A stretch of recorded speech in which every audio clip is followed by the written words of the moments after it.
요한복음 6장 1절에서 13절입니다.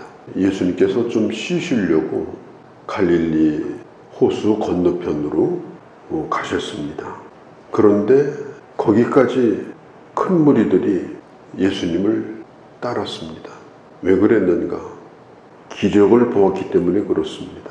이제 호수를 건너서 오셨는데 사람들이 예수님이 오실 때를 미리 알고 거기서 기다리고 있습니다. 수가 얼마나 되느냐? 남자만 5,000명입니다. 여자들과 어린아이까지 합치면 적어도 10,000명이 넘는 숫자인데 아마 예수님의 공생의 기간 동안에 예수님 주변에 가장 많은 사람들이 모였던 때가 아마 이 장면이 아닌가 그렇게 추측을 해봅니다. 오늘 성경에 보면 5절에 예수께서 눈을 들어 큰 무리가 자기에게로 오는 것을 보시고 먹을 것을 원하는 거예요. 기적을 원하는 거예요. 또 왕을 예수님을 삼으려고 하는 그런 자들입니다. 이 사람들이 예수님을 떠나지 아니하고 오래도록 거기 머물러 있는 겁니다. 그렇게 하다 보니까 사람들이 배가 고프기 시작해요. 3절에 산에 오르사, 거기는 산이에요. 동네가 있는 곳이 아닙니다. 우리가 상상하는 높은 산이 아니고 호숫가를 끼고 있는 그런 낮은 그런 산입니다. 그 호숫가에 어떻게 그렇게 많은 사람이 모였느냐? 성경에 보면은 유대인의 명절 6월절이었기 때문이다. 많은 순례자들이, 소문이라는 것이 막 퍼지잖아요. 사람들 귀에 들어간 거예요. 근데 문제가 있어요. 뭐냐? 먹을 게 없는 겁니다. 이 식량의 문제는 이 사람들에게 있어서 가장 중요한 거예요. 지금 중부 아프리카, 그 다음에 지금 전쟁이 일어나고 있는 지역의 난민들, 지금 먹는 것이 모자라가지고 지금 생존의 위협을 느끼는 그런 곳이 이 지구상에는 굉장히 많습니다. 우리가 음식을 먹고 버리고 또 맛이 있느냐 없느냐 먹다가 못 먹으면 갖다 버리고 우리가 한 번 정도는 한번 생각해 볼 필요가 있어요. 지금 이 순간에도 먹을 것이 없어서 죽어가는 그런 사람들이 이 지구상에는 많이 있다. 예수님은 그런 문제에도 관심을 가지고 있다는 사실을 오늘 성경은 우리에게 보여줍니다. 오늘 5절과 6절에 보면 예수님이 물어요. 이들을 먹일 수 있겠는가? 빌립에게 묻습니다. 그때 6절에 보면 빌립에게 그렇게 물었던 이유는 빌립을 시험하고자 함이었다고 말합니다. 이 문제를 어떻게 풀어가야 되는가? 빌립이 어떻게 하는가? 주님이 그걸 듣고 싶은 거예요. 그 순간 빌립이 했던 것은 뭐냐? 계산하는 것이었습니다. 빌립은 계산을 잘합니다. 그냥 계산을 할 뿐입니다. 얼마가 필요한데 우리는 없다고 말할 뿐입니다. 그게 바로 빌립입니다. 빌립이 예수님에게 말합니다.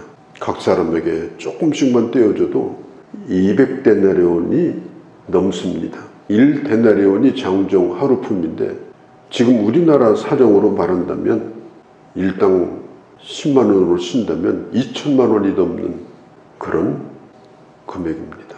빌립이 이 계산을 하는 거예요. 빌립이 지금 한참 계산을 하고 있습니다. 더하기 빼기 더하기 빼기 더하기 빼기. 그런데 그때 안드레가 한 어린아이의 도시락을 가지고 옵니다. 여기 한 아이가 있어 보리떡 5개와 물고기 2마리를 가졌나이다. 그러나 그것이 이 많은 사람을 어떻게 먹일 수 있겠는가? 일단 그 문제를 예수님에게 가지고 나오는 거예요. 결론은 뭐냐? 그걸로 다 먹였습니다. 그리고 12공주리가 남았습니다. 하나님의 기적은 작은 데서부터 시작이 됩니다. 더하기 빼기를 하는 사람에게서 시작되는 게 아닙니다. 더할 것도 없고 뺄 것도 없지만 오늘 내게 있는 것이 뭔가? 그게 사람들 보기에는 비록 작은 것이지만 최선을 다하는 그런 헌신이 있는 곳에 하나님의 기적이 일어나는 것입니다. 해결 방법이 없다 할지라도 안드레와 같이 주님에게 가지고 나오는 겁니다. 오늘 현실은 도시락 하나입니다. 이 먹을 것이 없는 이런 상황에서 빌립은 부정적인 생각으로 가득 차서 예산이 얼마나 필요한데 우리는 없죠. 다 돌려보내야 되죠. 그 결론은 누구나 내릴 수 있는 결론입니다. 제일 쉬운 결론입니다. 그런데 안드레는 그렇게 생각하지 않았습니다. 어떻게 하든지 먹여야 된다. 이게 중요한 거예요. 어떻게 하든지 먹여야 된다. 그 일이 되게 해야 된다. 그리고 주님 앞에 나와서 아뢰는 겁니다. 주님, 가진 것이 이거밖에 없는데 어떻게 하면 좋을까요? 기도는 그렇게 시작되는 겁니다. 하나님 앞에 구하는 기도는 그 작은 것으로부터 시작되는 거예요. 많은 사람들이 계산해 보니까 안 되니까 아예 기도도 안 합니다. 마음에 소원도 없습니다. 그냥 바라만 보고 있는 거죠. 어린아이가 가지고 있는 도시락 하나. 갈릴리에서 고기 많이 잡힐 때는 고기 절여가지고 짐승도 주던 때였어요. 있는 사람이 볼 때는 아무것도 아니지만 헌신하는 사람이 볼 때는 그게 내 전부일 수 있는 거예요. 그게 작은 것일 수 있는 거예요. 그 작은 것을 드리고자 하는 진실한 하나님의 사람들을 통해서 하나님은 하나님의 위대한 일을 이루시는 겁니다. 그래서 우리가 기도하는 것이고 기도하면서 헌신하는 것이고 그리고 하나님의 기적과 역사를 기대하는 겁니다. 교회 일도 그렇게 하는 겁니다. 하나님의 일도 그렇게 하는 겁니다. 그런 사람을 통해서 하나님이 일하십니다. 하나님은 빌립보다도 안드레를 원하십니다. 계산 안 되는데요. 어쩌란 말입니까? 우리 주님은 지금도 빌립을 시험하시는 거예요. 그래서 빌립을 지나가게 하시고 주님은 안드레와 일하시는 겁니다. 이게 대단히 중요한 거예요. 하나님이 함께 하시면 오늘 내가 가진 작은 것이라 할지라도 주님은 전능하신 분이니까 누구보다도 주님이 이것을 잘 아시니까 이 내 작은 헌신이 이 진실한 헌신이 하나님 앞에 드려지면 하나님이 일하시지 않겠는가. 그런 믿음의 사람들이 모여지고 그런 사람들의 발없는 헌신들이 하나님의 놀라운 역사를 이루는 것입니다. 기도가 뭐 하는 겁니까? 내 방법을 놓고 기도합니까? 하나님 이거 될까요? 안 될까요? 아닙니다. 아뢰는 겁니다. 방법이 없지만 힘들지만 하나님 앞에 현실이 이렇다고 지금 내 사정이 이렇다고 입을 내가 직접 열어서 하나님 앞에 아뢰는 겁니다. 아무것도 염려하지 말고 너의 구할 것을 하나님 앞에 아뢰라. 그리하면 하나님께서 너의 생각을 지켜주시고 너의 그 필요를 채워주겠다고 약속을 하시는 것입니다. 도시락 하나를 갖다 놓고 주님 어떻게 하면 좋을까요? 그게 바로 우리가 하나님 앞에 드리는 기도입니다. 하나님은 하늘에서 도시락이 떨어지는 걸 원치 않습니다. 그 도시락을 가지고 와서 하나님 어떻게 하면 좋을까요? 서로 눈치만 보고 있을 때에 작은 어린아이의 하나의 그 헌신, 도시락 싸렸더니 어떤 어른이 와서 달라고 하니까 덥석 넘겨주는 아이가 얼마나 멍청해 보입니까? 너 왜 너 남 안 하는 짓 하냐? 혼날 수도 있어요. 너는 네 밥그릇도 못 지키고 하나님의 일한다고 그렇게 하냐? 그렇지만 이 어린아이는 자기가 가진 것이 물론 어른들 보기는 큰 게 아니지만 그걸 내어놓았습니다. 얼마나 아름다운 풍경이에요. 나는 우리 교회도 그런 사람들이 일어나기를 원합니다. 그래야 하나님의 기적이 일어납니다. 그래야 하나님이 일하십니다. 작은 걸 놓고라도 하나님 앞에 맡기고 그 식탁에 기도하고 교회에서 작은 것이라도 놓고 하나님 앞에 하나님을 기대하면서 긍정적인 생각을 가지고 하나님 앞에 엎드릴 때에 그 가정도 풍성하게 하시고 그 교회도 풍성하게 하시는 겁니다. 10절에 보면 앉게 하라. 앉게 하라는 말은 맨 땅이 아니고 거기가 풀밭이었음을 가르쳐 주는 거예요. 거기에 사람들을 앉게 합니다. 질서정연하게. 아마 그 사람들에게 빵을 싸놓고 선착순으로 먹으라 그랬으면 아마 거기서 사고 나서 몇 쯤은 죽었을 거예요. 주님은 그 앉는 모습도 식사 자세로 앉게 했습니다. 비스듬히 앉게 하는 거예요. 편안하게. 그리고 주님이 식사 기도를 하시는 거예요.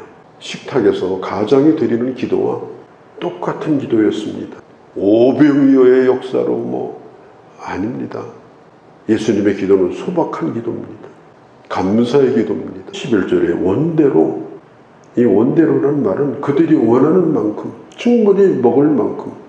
성경은 이 기적이 어떻게 일어났는가, 어떻게 일어났는가를 기록하지 않습니다. 사람들은 관심이 많죠. 도시락 하나가 어떻게, 그 어떻게는 하나님이 하시는 일입니다. 그러니까 우리가 자꾸 이 how를 얘기하면 안 돼요. 어떻게 하겠느냐, 그걸. 중요한 것은 뭐예요? 팩트입니다. 그 일이 일어났다는 겁니다. 그 일이 실제로 있었다는 것입니다. 우리가 하나님의 천지를 창조하셨다. 어떻게 창조했냐? 산소, 수소, 질소는 어떻게 됐느냐? 우리는 어떻게를 묻는 사람들이 아니에요. 창조하셨다는 팩트만 믿는 겁니다. 왜? 하나님이시니까.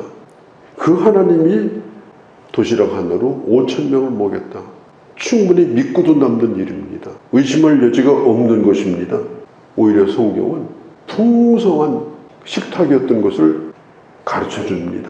다 먹이고도 12광주리가 남았습니다. 예수님은 오늘날도 사람들이 배고픈 것에 대하여 관심이 있습니다. 오늘 기독교 NGO 단체 기아대책 기구도 바로 그런 하나님의 관심을 실천하려고 하는 사람들이죠. 떡과 함께 복음을, 배고픈 사람에게 복음만 전한다면 복음 들어오지 않습니다. 떡을 주고 복음을 전하고 그들이 살 수 있는 개발도 해주고 교육도 시키고 그 재난도 복구해주고 그렇게 하면서 복음이 들어갈 때 그때에 거기에서 열매가 맺는 거다. 사도행전 20장에 보면은 사도 바울이 에베소 교회 장로들에게 얘기했습니다. 주는 것이 받는 것보다 복되다. 누가 복된 자냐? 주는 자가 복됩니다. 그게 성경의 역설적인 축복입니다. 내가 끌어안아서 복되는 게 아닙니다. 내가 가진 것이 진짜 작아서 이거 하나 주면 내 호주머니가 통 빌 정도가 된다 할지라도 진정한 헌신이 있는 곳에 하나님의 기적이 있고 그리고 그 작은 헌신이 한 사람이 5,000명을 먹이는 기적도 일으킨다. 우리가 그런 믿음을 가지고 우리가 주의 일도 하고 가정생활도 하고 인생도 그렇게 살고 그래서 하나님의 놀라운 역사를 체험하는 귀한 주의 자녀들이 되어주시기를 바랍니다. 거룩하신 우리 아버지, 우리가 늘 노래처럼 부르는 500여의 기적, 이것이 얼마나 놀라운 영적인 비밀과 그리고 오늘 우리가 살고 있는 삶과 밀접한 관계가 있는지 저희가 들었습니다. 오늘도 주님은 배고픈 자를 불쌍히 여기시고 그들을 먹이기를 원하시며 그 문제를 통하여 주님을 경험하기를 원하시는 이 놀라운 역사. 내 인생 자체가 크지 않아 도시락에 불과하지만 나를 통하여 하나님이 그런 위대한 역사를 이룰 것을 믿으며 하나님의 손에 나 자신을 올려놓고 그리고 주를 위하여 살고자 하는 이 결단과 이 놀라운 헌신들이 우리 교회와 우리 삶 가운데 기적처럼 일어나는 일들이 있게 하여 주시옵소서. 오늘도 주께 의탁합니다. 우리 주 예수님의 이름으로 기도하옵나이다.